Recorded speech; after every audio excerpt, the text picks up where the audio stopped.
Welcome to a brand new season of ScootTalks. I'm Jeremy.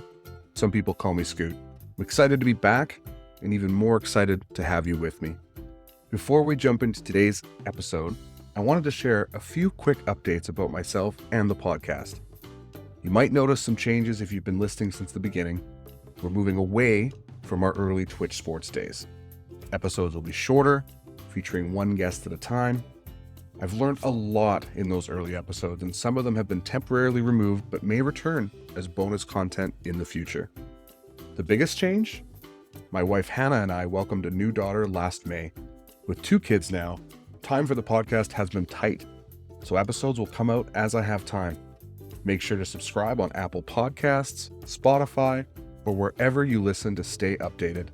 To stay in the loop, visit scooter.ca. That's SCOOTR.ca.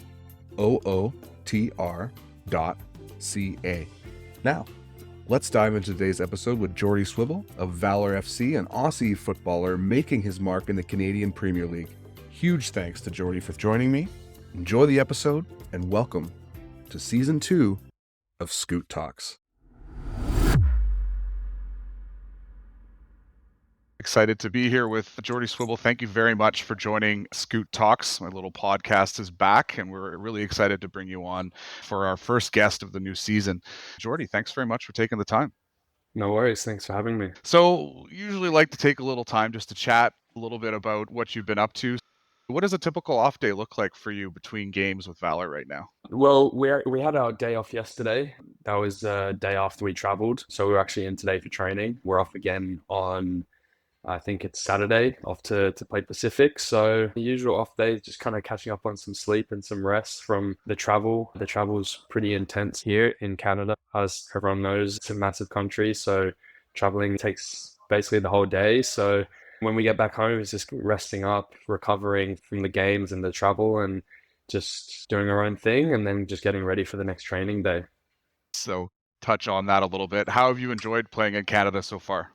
Yeah, it's been fantastic. I've really enjoyed it. I obviously traveled a lot in Australia, having to fly to games interstate. So getting to do that again is fantastic. And obviously it's my first time here in Canada. So getting to experience all the different provinces has been really, really cool. It's a beautiful country with really nice people. And it's great to have teammates that I get along with so well. So if they're from Ottawa or Toronto or Vancouver, it's nice to just speak to them about how they grew up and learn a bit about them and their families' lives. So it's been great, and like I said before, the travel is long, but I really enjoy it. I mean, we're kind of blessed with what we do on a day-to-day basis, getting to play football for a living, so I'm really enjoying it, and learning some new things and experiencing different places is a lot of fun.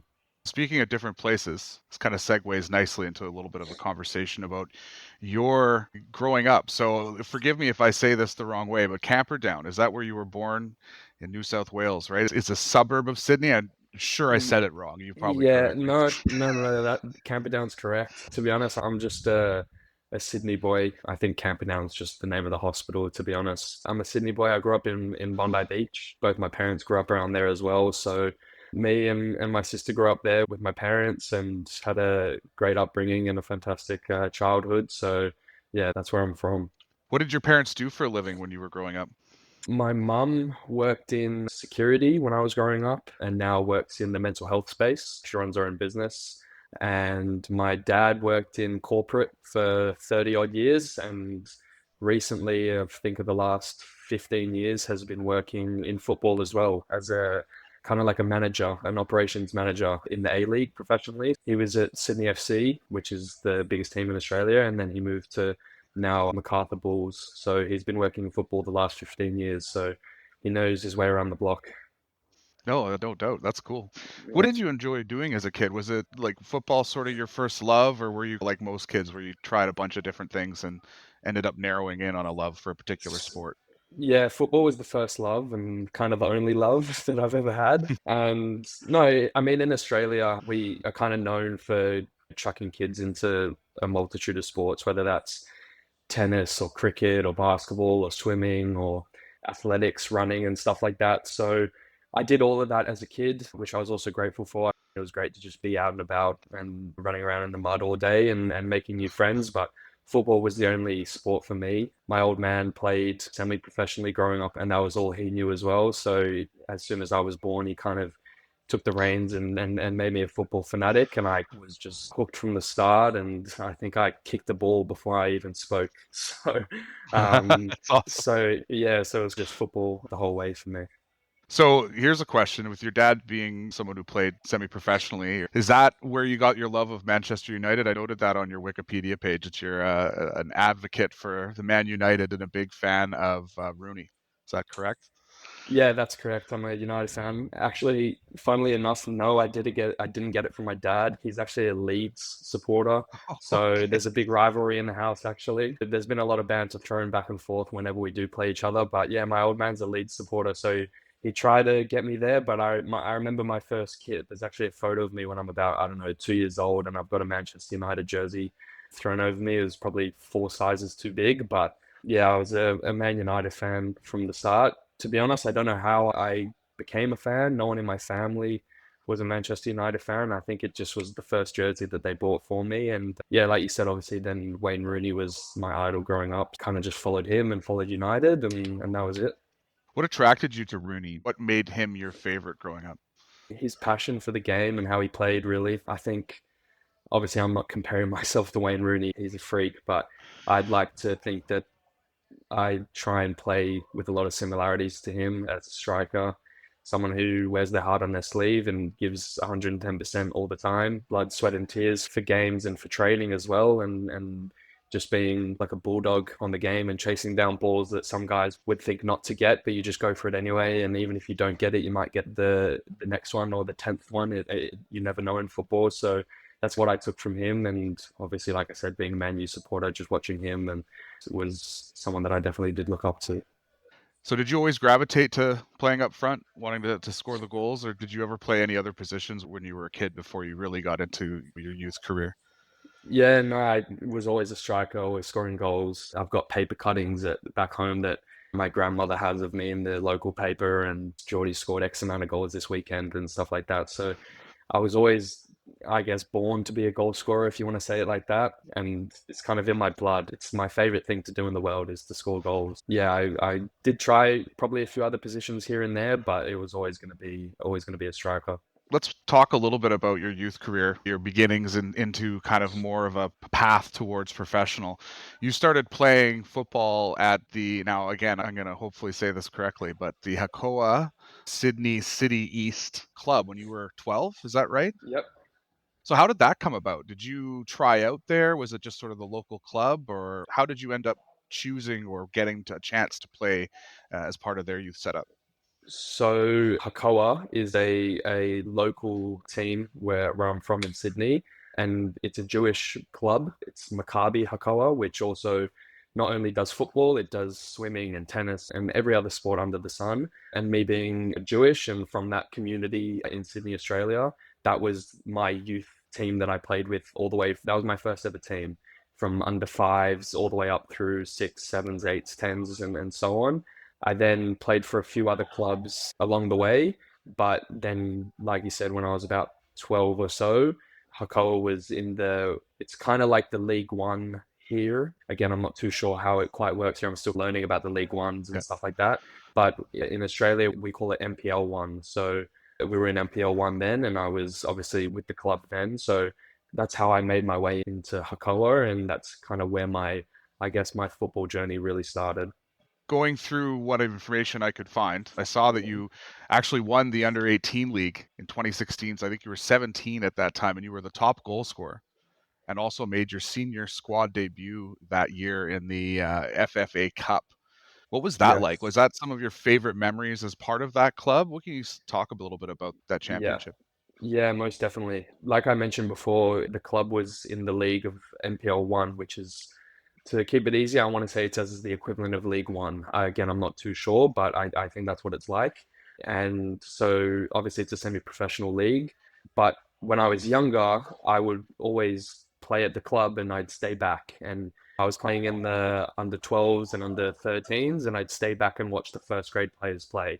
And these were guys locally that I looked up to, guys that had either played professionally before in their careers and were coming to the end of their careers, or they were guys who were 18, 19, 20, trying to make it as professionals. So I would stay back and watch trainings and watch games and on the weekends with my dad. And I'd look at these guys and I'd say, oh, I want to be like them. And we were, back in those days, we were probably in the third division of the local New South Wales division, where I'm from in Sydney. And we had a great run of getting promoted back to back, and we eventually made it to NPL 1, which is like the highest non-professional division in Australia. To see that was incredible, and then to then be a part of that the next year was really special for me because, like I said, my dad had played for that club, my grandfather had played for that club, so to be able to be at the highest possible division non-professionally with that team was very special. And then, like you said, to win the under 18s title with the club was really, really special.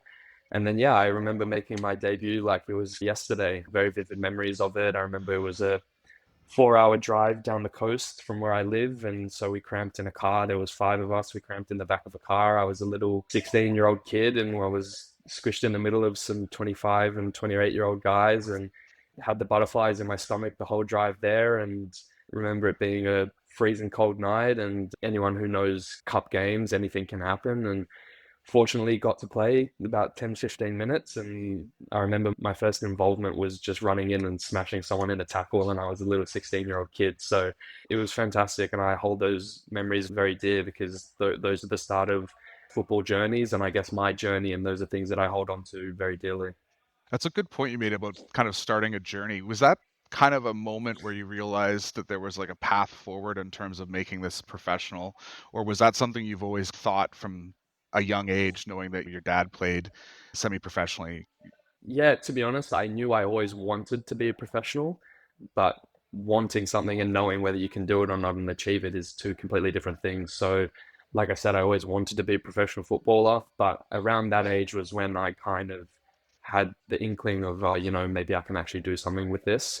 I was always one of the best at the school and one of the best at my age group and things like that. So it was always something that, like I said, I wanted to do, but around that age was when I thought to myself, you know what, like I can actually do something with this. So how much do I want to sacrifice to then make this a reality? I remember around that age, I went to England for a school tour, and I remember doing really well. We were playing against guys in England who had been at academies and stuff like that. And I remember scoring lots of goals and holding my own. So that was really positive for me. And then coming back upon returning from that tour, I remember maybe a year later, I went back to England with my old coach, Mark Robertson. His son, actually, Alexander Robertson, is at Manchester City and he plays for the Socceroos. He was just on loan at Portsmouth. He's a few years younger than me. And his dad was my coach at the time, and he took a few of us that he thought could make it in the game. He took us to Bury in League One at that time for a trial with under 19s. And I remember going on trial there and doing really well, and actually them offering me a spot at the club. But unfortunately, at the time, I didn't have a European passport, and there was some other difficulties to get some paperwork over the line. So that didn't come to fruition, which as a 16-year-old kid wanting to play in England was heartbreaking for me. But it also showed me that I actually can make it as a footballer, and that with a lot of hard work and sacrifice and dedication, that I could actually become a professional. So then I'm going to ask you now that the next stage that I saw here, that is a really cool tidbit about Bury, by the way. But you actually went to a youth tournament in Israel in the summer of 2017. Was that the Robinsons kind of tagging along with you there too, or was that a separate tournament that you went to where you ended up getting a trial at Tel Aviv? Yeah, so that was a little bit separate. Obviously, I was still at Maccabi Hakoah at the time, playing in I think it would have been the 20s or something. I think I was 17 at the time. And again, at those times, this was when some academies in Australia were beginning to form. There was Sydney FC and Western Sydney Wanderers, which were two clubs I ended up representing, but also some other clubs who had begun academies, and a lot of guys my age and some guys a little bit younger than me were getting into these academies. So for someone of my ambition was looking to break into an academy like this, I'd wanted to take that next step, and I knew that I'd have to perform really well at the level I was at to try and stand out to these coaches. And then, like you said, there was every 4 years in Israel, there's a thing called the Maccabi Games, which is sort of like the Olympics in Israel. Everyone from all over the world, and they go and represent in every single sport that there is. and I went as a youth player. I was going to go actually in the men's team, but I remember sitting down with my coach at the time, who is Paul Demarini. He's a big name in Australia, and we had a discussion, and he said to me, "Look, at your age now, I know that you can play in the men's team and you would do really well, but I actually want you to go there with the youth team because I want you to stand out." And for me, I'm someone who prefers a challenge, so I wanted to go with the men's team, but in hindsight, I'm very grateful for his advice because I kind of did a really, really good job in the youth team and scored a lot of goals and ended up getting a trial at the 19s for Maccabi Tel Aviv, which was massive for me. What was that experience like, that trial? Because obviously that's a pretty big club in Israel, like Yeah, the bigger clubs, I believe. it's arguably the biggest club. There's obviously Maccabi Tel Aviv and Maccabi Haifa, which both compete in the Champions League or Europa League. I think 2 years ago, Maccabi Haifa were in a group with Benfica, Juventus, and PSG. So they're big clubs and they're really well run. So for me to go there, I have family in Tel Aviv, so to represent a club like that is massive over there. And so it was huge for me. I mean, it was off the back of a lot of hard work, but I was still a little bit young and naive and still learning my way around the world and around the footballing world as well. And not being in a professional environment, it was new to me, but I think I adapted really well. And I did quite well on the trial. They actually, again, offered me a spot, but due to timing and some visa work and stuff, it just didn't get over the line, which again, looking back at it now, like as a young kid, you look back at that and in the space of 2 years when you get knocked back just due to paperwork as a kid to progress to go to Europe, you don't understand it quite fully at the time, but now that I've been around the game for a while, you understand some things just don't work out, and then maybe some new doors open and there's new opportunities. Talk about resilience building at a young age for sure, Yeah, right? So that's pretty definitely. incredible. I think your next step, you ended up coming home in a sense, where you ended up joining the youth academy at Sydney FC. So a club, like you said, the biggest club in Australia. And for those who are in Canada, we're pretty familiar with the A League. A lot of times we talk about the Canadian Premier League looking up to the A League as sort of an example. What was that like? How did you end up joining? And what was your time like there when you initially joined Sydney FC's youth setup? Yeah, like you said, the timing just rolled on from the previous story about going to Israel. I went to Israel during the season while I was still at Maccabi Hakoah, and I came back and there was 6 games left in our under 20 season. I'd been in and around the first team at Hakoah training and stuff like that. I hadn't actually played that many games because, like I said, me and my coaches kind of sat down and said, if we want to push you to go forward, we need you to stand out and kind of shine. So that was the path for me. I remember coming back and we had about 6 games, and I think I scored about 9 or 10 goals in those 6 games. So it was just coming off the back of some confidence, which is a major thing in football and in life generally. So I did really well, and I remember we actually played the Sydney FC Academy in one of our games as the under 20s team. We played against the under 20 side. And I remember scoring 1 or 2 goals and the coach being quite impressed. And then the season kind of ended. And I remember actually going to dinner with my dad and sitting down and looking at things and just discussing life and just saying like how much I wanted to be a pro footballer after all my experiences that I'd had in the last couple of years. And that we just hoped that something would fall in my lap and something would happen from all the back of a lot of hard work. And fortunately enough, not long after that, I think it was maybe 2 weeks later, I got a call from the head of the academy and at Sydney FC, which was Rob Stanton, who ended up being my youth team coach and also my assistant coach when I ended up breaking into the first team at Sydney FC. And he said that he was very impressed with me and thought that I would be a good fit at Sydney FC. For me, that was a dream because I'd grown up supporting Sydney FC ever since I was a kid. I was 8, 9, 10 years old going into the stands and chanting for the team. So to then be a part of the club and at the academy with the potential to push into the first team was a dream come true and something that I was never ever going to turn down. So I obviously decided to go and grab that with both hands, and I obviously did. It's not a lot of people get into an academy of a professional club, but then I think the numbers are very slim for guys to then get from the academy into the first team. So the fact that I was able to do that was a very, very special moment. Yeah, and I'm just noting kind of at the end of your time with the youth team, In the 1920 Y League, you actually scored the opening goal in the win over Melbourne Victory's squad in the grand final. How did that compare to the under 18 win? Was that just another great moment that kind of stands on its own, or was that something that you remember a lot of your teammates from that moment? Yeah, that was special. I mean, that was off the back again of a lot of hard work personally, and I did quite well that season and was looking to break into the first team. When I got to Sydney FC to start with, I knew what it was going to take to be in and around the first team and a professional footballer, and I knew that there was going to be a lot of sacrifice. And looking back on it now, I don't regret a thing because I probably wouldn't be where I am today without all that sacrifice and dedication. But there was a lot that I had to put to the side personally, not seeing friends, not going out for certain things. These are just things that you have to sacrifice if you want to make it in the game.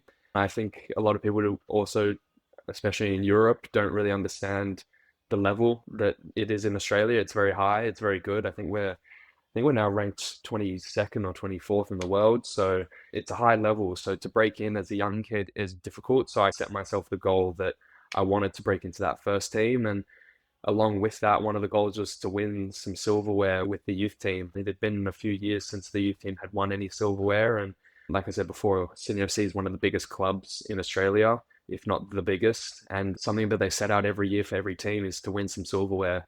So winning that was very special. And obviously to win a trophy for my boyhood club, even if it is for the academy, was really special. Yeah, I mean, on the day it was fantastic. Melbourne Victory is one of our rivals, so we got to do it against them. So yeah, it was very special and something that again is a great footballing memory for me.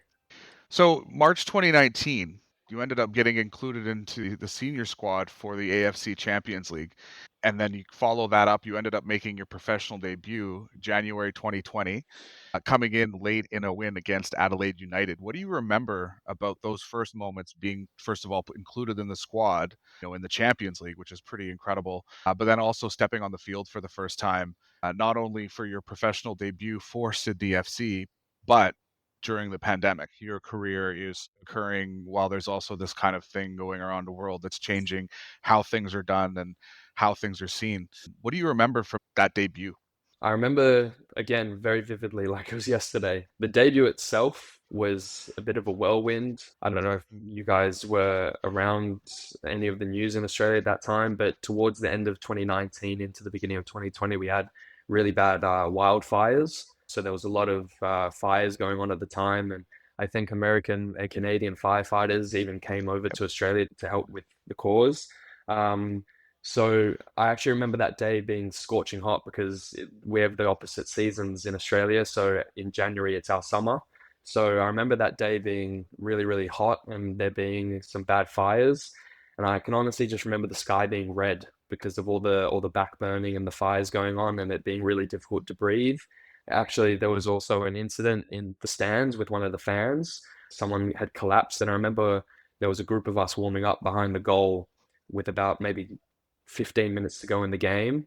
We heard a commotion in the crowd and we turned around and we saw someone getting CPR and we all stopped warming up for about 5, 6, 7 minutes.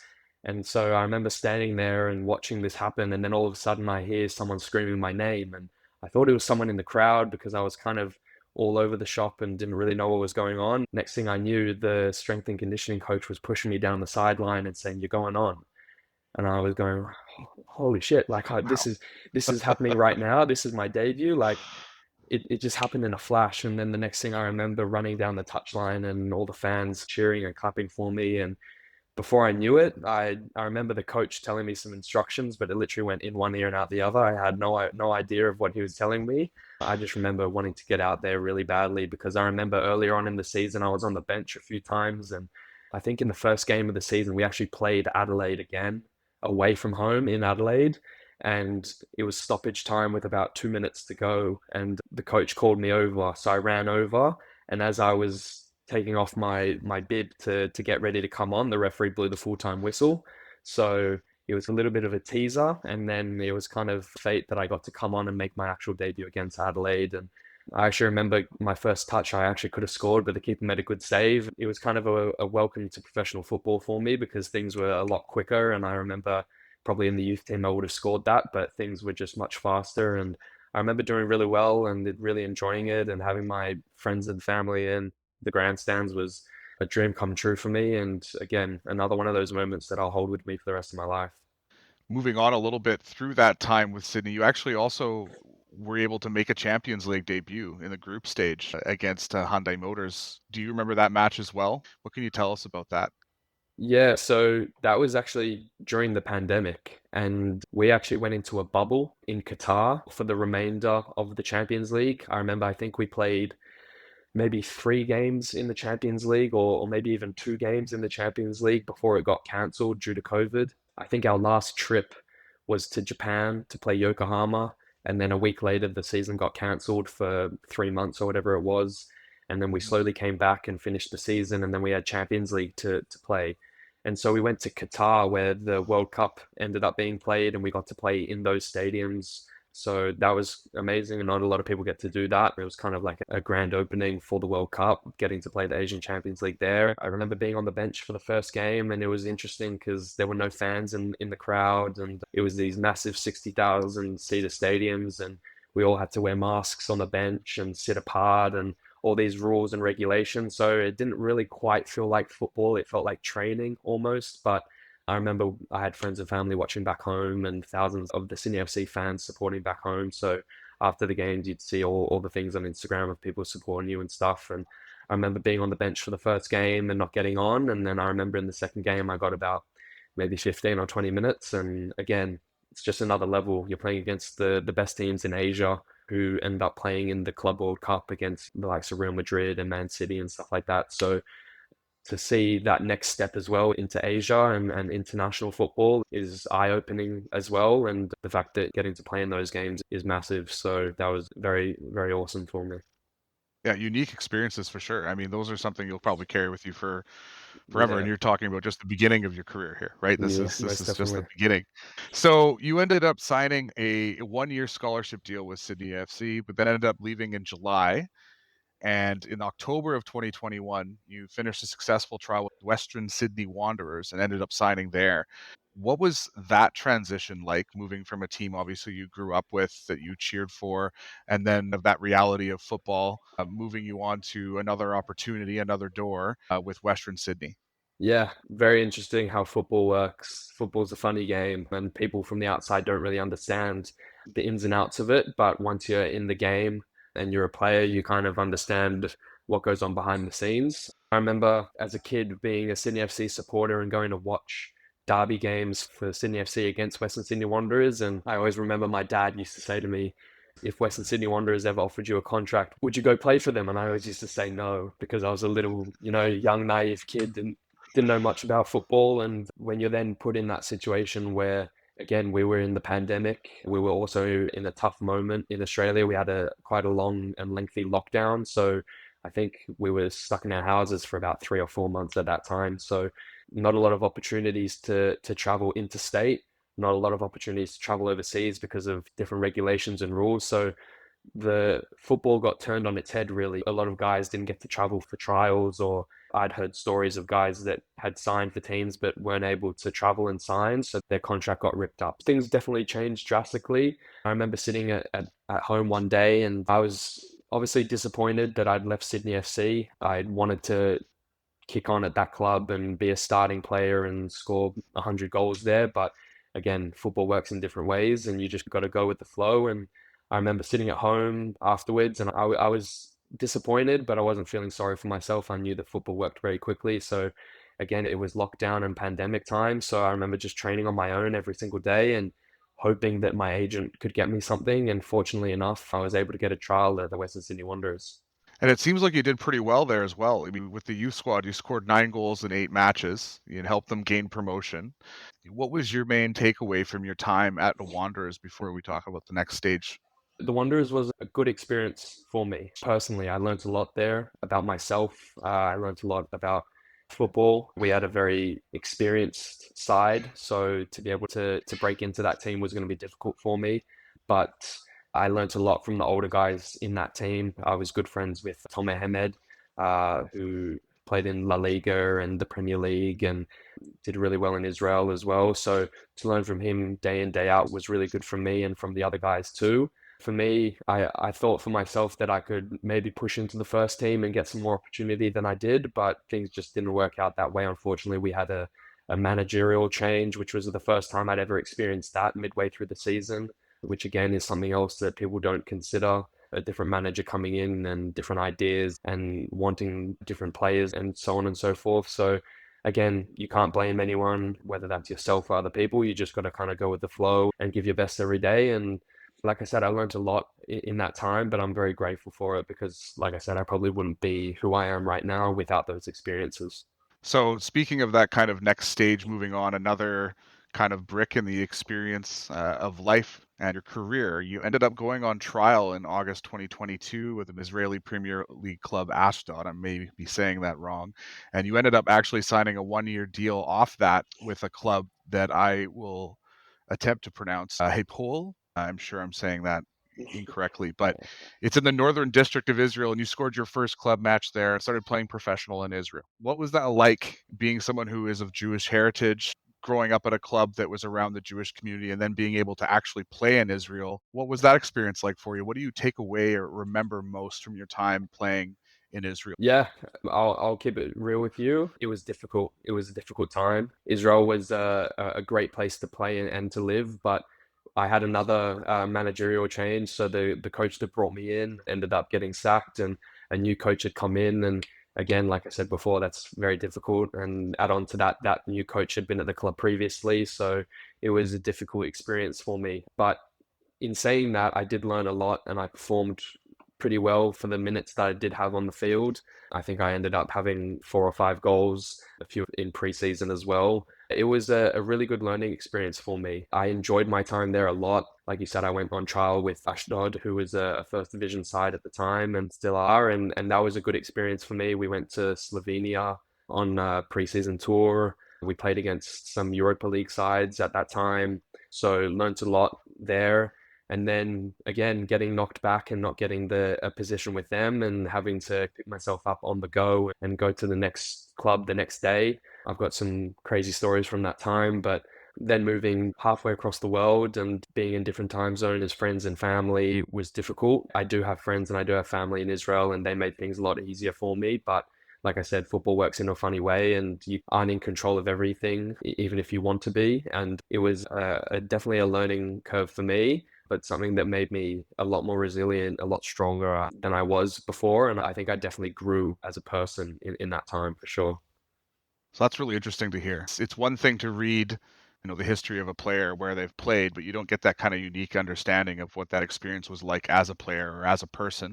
Quite often people look at people traveling around the world to different clubs and go, wow, what an amazing experience. But that may be some of the hardest times in your career or something that you're building resilience from. So thanks for sharing that with me. You ended up returning to Australia December 2022 and joining the Stallions, who are in the National Premier League, New South Wales, and you ended up making an instant impact. So 15 goals, 28 matches. What was that like going back, being a little bit closer to home, and then being able to play what seems like consistent minutes and starts for a club and getting comfortable being on the field again? For me, I always viewed it, when I made it into the Sydney FC Academy and I started playing in the A League and professionally, it might sound a little bit selfish, but going back to NPL wasn't something that I wanted to do ever. I have a lot of respect for the NPL and I have a lot of respect for the coaches and the clubs and the players that play there because it's a really, really good league. It has a lot of great players and has produced a lot of really good players who are now playing or have played professionally. But for me, I saw it as taking a step back, and that's something that I didn't want to do. And no matter how long I fought it, it was then a reality for me. I'd left my club in Israel halfway during the season. At that time, there were no A League clubs that were looking for players as the transfer window wasn't open at that time. So the only logical place for me to go was to go to NPL. And the reason for that is yes, because it is a good league and it would progress me as a player, but also like you said, I could get some consistent minutes, which me and my agent and my family had sat down and spoken about. And at that time, going on a year and a half ago now, was what I needed. I was 23 and hadn't played a lot of men's level football and a lot of minutes. I'd done a whole heap of training, but not a lot of playing. So it got to that crunch time where I needed to make a decision on where to go and what was best for my career. And that's why I decided to go back to Australia and go to Marconi. So after Marconi, how did the opportunity to come play in Canada come around? Did you know about the Canadian Premier League? How did Valour get involved? How did DeSantos get involved? How did that come about? Yeah, so I did know about the CPL. A good friend of mine who I'm playing with right now and I actually live with, he's actually just outside over there, is Tas Mutakutis. We've known each other since we were about 9 or 10 years old. We played with each other and gone to schools that were just up the road from each other, and our families are both very close. Tas and I also then ended up playing at Western Sydney Wanderers together, and when I jetted off and went to Israel, he jetted off and came to Canada. So I'd been in touch with Tas and had obviously kept tabs on him and how he was going through his time at York. And at the end of my season in Australia, I went on holiday. My sister lives in the States. So I went on holiday with my mum and we went and visited my sister. And I was sitting by the pool and remember getting a text message from my agent and said that there was a possibility of a trial back in Australia with Brisbane Roar in the A-League, which for me was amazing because, like I said before, going back a step to the NPL was hopefully a slingshot for me to then go forward and propel myself back into professional football. So to get that recognition from off the back of a good season at Marconi was really exciting for me. Unfortunately, on the day before I was meant to travel to Brisbane from the States, they ended up signing a different player. So again, it just shows how quickly football works. I look back on that and yes, I was disappointed at the time, but maybe opened up a new opportunity for me, which it ended up doing. And I remember maybe 2 or 3 days after that, I was in Austin in Texas. And on the last leg of my holiday before returning to Sydney, my agent sent me a message and said there's a team in Canada who's interested in you. Valour, and like I said before, had heard of the CPL and had spoken to Tas. So I quickly hopped on my phone and texted Tas and asked him what he thought, and he said that it's a great opportunity and definitely listen to what they have to say. I remember sitting in my hotel room and having a phone call with Phil, and he kind of just sold it to me, really. Everything sounded amazing, and what he wanted for the club and the direction he wanted to take the team, and also the trust that he put in me and the background searches that he did on me and the other players was really nice to hear and gave me a lot of confidence in wanting to sign. I told him that I was obviously interested and that I was actually traveling back home from the States. So if he could give me maybe a couple of days to get over the jet lag, and thankfully he did. And we got back on the phone not long after that and just sorted some things out. And before I knew it, I signed and I was getting ready to get over here in February. So you arrived in February, which Yes. leads me to an interesting question. What was your impression getting off the plane and walking out of the airport in a February in Winnipeg as an Australian? Freezing. Everyone had spoken about it, but you don't quite know what it's like until you experience it. And obviously, back home, it was middle of summer then, and I was having 35-degree days in the sun by the beach, and then to come off straight off the plane and it be freezing and snowing, and I think it was even raining sideways that day. It was a little bit of a welcome to Canada, but the club looked after myself and all the other players, the newcomers, really well and welcomed us with open arms and really took care of us. So it was a really easy transition. I mean, all the staff and all the players have been fantastic since day one, and it made the transition here really easy because it is tough when you move overseas. People don't really understand the difficulties, whether that be time difference from back home or not even seeing family or friends for a while or just being in a new environment and stuff like that. So there's a lot of things that come into play and they do take its toll when you do get over the white line and start playing, but everything was really smooth here and very, very grateful for that. It's very cool to hear. I'm always curious about the weather and how it impacts people because it's something that we all complain about, but then a Canadian will also start bragging about how they handle it all the time. So it's like we want it both ways. Yeah, I mean, I think I was the only person in Winnipeg saying I wanted to see snow because it's the first time I'd ever seen snow in my life. We don't get snow Yeah. where I'm from in Sydney. So I was very excited to see all the snow and everyone was looking at me a bit funny, but it was a good experience for sure. So unique experience starting the season this year as well, because with the upgrades to the turf at the stadium, you guys were on the road for 7 games straight, which gives you a taste, as you alluded to at the beginning of our conversation, the size of the country, what travel is like. What was it like getting used to that travel? And then also, what was it like checking out some of the cities across Canada and getting the sense, I'm sure, just like Australia, how different some of the areas of the country can be. Yeah, that was a interesting time to say the least. We'd actually went on pre-season tour. We went to Portugal for, I believe it was 10 days. Then we came back and we had about 7 or 8 days here in Winnipeg before we then jetted off for the first game. And we knew that we had 8 away games. I think it was 7 CPL games plus the Can Champ game. We knew that we had 8 away games in a row, but I don't think we really understood that we had 8 games in a row, if you know what I mean. It was definitely testing as a squad because playing at home is a massive advantage. I think everyone saw that in the first home game that we had here, winning 2-0 and having the fans stay back, even though there was a 2-hour rain delay. It was definitely interesting to experience that because I've never played 8 away games in a row before. And then add on to that all the travel. I think the longest we had spent home was maybe 3 days, I want to say. And I think in those 8 weeks, we maybe trained like properly, maybe 4 times in those 8 weeks. Everything else was either recovery or traveling or sleeping. Those are the things we were getting up to. But yeah, to be honest, I really enjoyed it. I think looking back, a lot of the guys enjoyed it as well. Look, we were obviously very disappointed that we couldn't get any results and we went on a bad run to start the season.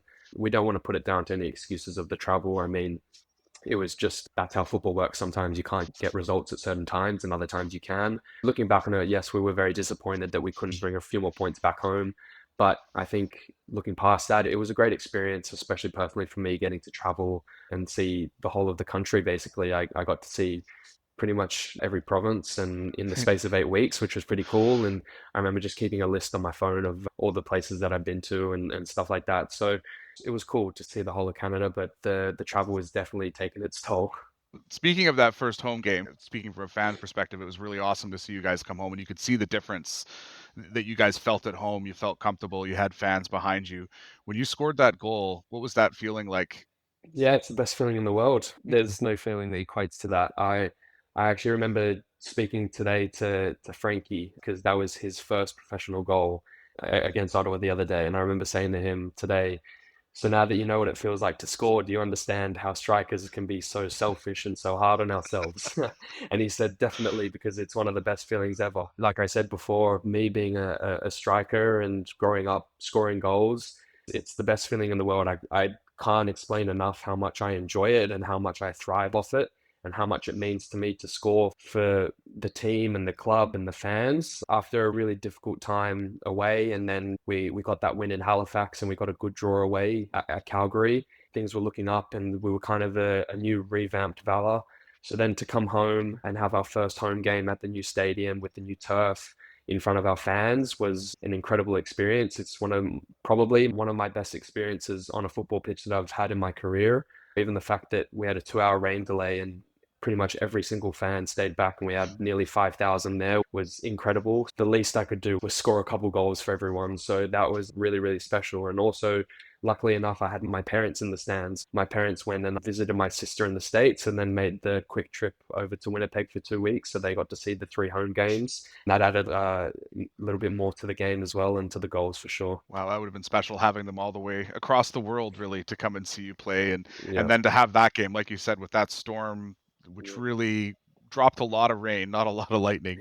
We all waited patiently for that game to start, and it was well worth the wait. Knowing that there's a few more games left in the season, what's your hope for the rest of the season? And give me an idea of what you think of the quality of the Canadian Premier League. The CPL is a great league. It's run really well and the standard is very, very high. I think it needs to be looked at a little bit more, to be honest. I know it's a young league and I know, like you mentioned before, it kind of looks at the A-League as something to mirror itself off. And I definitely see similarities. It's a shame that people don't hold it in a higher standard than they should because it's a really good league with good players, really well-run clubs and organizations. So it's definitely on the way up. And I know it's a young league, but I just want to see it crack on and kick on and get more teams and youth teams and more fans and more money for the players and more everything, I think. And this league can really go in leaps and bounds. I think we saw that recently with the results that some of the CPL teams got against the MLS sides in the Can Champ. We can compete as a league, and I think everyone's seeing that. So I wouldn't say surprised because Tass had told me a million times how good the league was, and I trust Tass. Tass is a fantastic player, so if he's telling me the league's good, I know the league's good. I think for the rest of the games that we're just over the halfway point now, we've got 13 games to go, and we're sitting in a spot where we don't want to be, but there's still a lot of hope and there's a lot of football to play. I've said it a million times, but football's a funny game and it can change really, really quickly. 2, 3 results go your way and you string a couple wins or draws together, and all of a sudden you can jump up a few places. So we're definitely still in and amongst it. I think if you watch the game, you could see maybe a little bit of a new identity to us against Ottawa. And although we got a draw, I think we should have got the 3 points. I think you can see where we're at the moment and what we're striving to do. And we just want to bring as many wins as possible as we can. I think we've got 13 games left, and I think 9 of them are at home. So looking at the beginning of the season where we had so many away games, now we can look at it in the new light and we can say, well, we've got 9 home games. So being completely transparent with you, we want to win all 9 home games. That's our goal. We know that that's a difficult task, but that's what we want to do. We want to make Princess Auto a bit of a fortress, and we want to make it hard for teams to come here. And if they do grab something from us, they're going to have to work really hard for it. There's still a lot to play for in the rest of the season, and hopefully we can make our way up the table and get some finals football for Winnipeg. Yeah, the flip side of that tough beginning is that now you've got a lot of games at home, and like you said, home is a big advantage. Here's to the rest of the season. Hopefully lots of 3 points in a row strung together. For sure. A few last questions before I let you get back to your day. And again, I really do appreciate your time today, Jordi. It's been No fantastic. problem. What do you do in your free time when you're not training, when you're not playing football? What is some of the things that you like to do to pass the time? Are you purely like, I'm popping on some football when you're not playing? Well, to be honest, in the last month, yes, we kind of sat on this couch for probably too many hours watching the Euros and the Copa. So yeah, I'm a massive football fanatic. I love watching football whenever it's on. Also, it's fantastic to watch football here in North America because the time zone isn't that bad. But back in Australia, waking up at 2 in the morning or staying up that late is very different. So it's great that I get to watch a lot more live football here in Canada. Other than that, to be honest, I'm a golfer. I love playing golf, so I haven't hit the ball as much as I would have liked to because of the weather here and the amount of travel that we've done. But hopefully now that the weather's getting a bit better, I can get out on the course and bring my handicap down a little bit. Other than that, we've got fantastic teammates, and I live with Tass, who is one of my really good friends. So we get up to a lot here, and we're trying to explore the city as much as we can and find our spots. I'm a pretty chill guy. I just the old boring things, FaceTime my friends and family back home when I get the chance because I haven't seen them in months and some of them in a year or so. Just trying to stay up to date with them and very grateful that I've got a really nice support system around me. So whenever I get the chance to call back home and see some familiar faces, it's what I like to do. What's a typical match day meal look like for you? Depends what time the game is. What time are we talking about? Let's say an evening game. We're going to kick off at 6. Okay. Start the day with a little bit of breakfast, which is just a bowl of yogurt with some fruit and some oats and stuff in there with a little bit of honey, something light to kick off the morning. And then Tass and I have, I've always done this, but recently Tass has gotten on the train as well, is we'll head to Stella's and we'll get some pancakes. Pancakes is kind of my staple before a game. Good carbs with a little bit of maple syrup and banana on them is fantastic. It's not too heavy, but also good carb load. And then if the time is right, I'll maybe have like a little bit of pasta or something before the game, or if not, maybe just some toast with peanut butter, banana. Just like to keep it light, nothing too heavy, nothing too crazy, but also just get the right nutrients in before the game because I got to run a lot out there. So got to make sure that I'm nice and fueled. And then just before I go out, I always have a little shot of espresso coffee and I'm good to go. If you weren't playing, let's say it's off season, what's your favorite food to kind of break your routine? What's your favorite cheat day meal? Great question. I've got a sweet tooth, but I'm not going to say anything sweet because it's probably going to be pizza. Although there's some great sushi restaurants back home in Sydney, so I'm a bit of a sucker for that too. But if I'd have to pick one, I'd probably say pizza. Kind of music do you typically going when you're either out and about or you're getting ready for a game? Is there a particular genre you stick into or a type of mood or vibe that you like to stick around with your music? Yeah, it's funny you asked. We're kind of making a joke the other day that I listen to kind of everything. I think I had on a little bit of country the other day, and then straight after I shuffled my playlist and I went into a little bit of rap, and then I think I went into a little bit of jazz after that. So it's just a little bit of a mix of everything. But I'm very chilled and I like all kind of music. I've actually always been the team DJ as I've gone around to different clubs. So having a big array of music is important, so you make sure you get everyone's needs. But yeah, I listen to everything. I don't really need a certain thing to G me up for a game. I'm pretty go with the flow. Especially when you're having a shot of espresso right before you head out to go to. Exactly. Last question. This might be a little bit of a tougher one, but if you weren't a professional football player, what do you think you would be doing? Jeez. I'd like to say professional golfer. Don't know if I'm good enough for it, but I definitely work hard enough to try and be one because I love golf. Jeez, if I wasn't playing football, to be honest with you, I have no idea. That's my honest answer. I wouldn't have a Yeah. clue because I've honestly, since I was a kid, just wanted to be a footballer and just gave all my dedication and time to it. So that's all I really know. But maybe if I was to give you an answer, maybe like personal trainer or something like that. I mean, honestly, that's pretty cool if you ask me that even this is the path, this is what I'm focused on. Yeah, And I'm yeah, not even going to think about that because that's not on my plate. That's not on my yeah. path. So, That was pretty much me. Yeah, yeah. Well, you know what? Thank you so much for taking the time to chat with me today, Jordi. I really do no appreciate problem. it. I know a little longer time than we expected. For those who are listening, you can find Jordi on Instagram at Jordi_Swibel or by checking out the next Valour match. Come on out to check him out because honestly, he's been banging them in with pretty good succession and a lot of fun to watch. So thank you for taking the time today. Really do appreciate it. No problem. Thank you very much, man. I really appreciate that.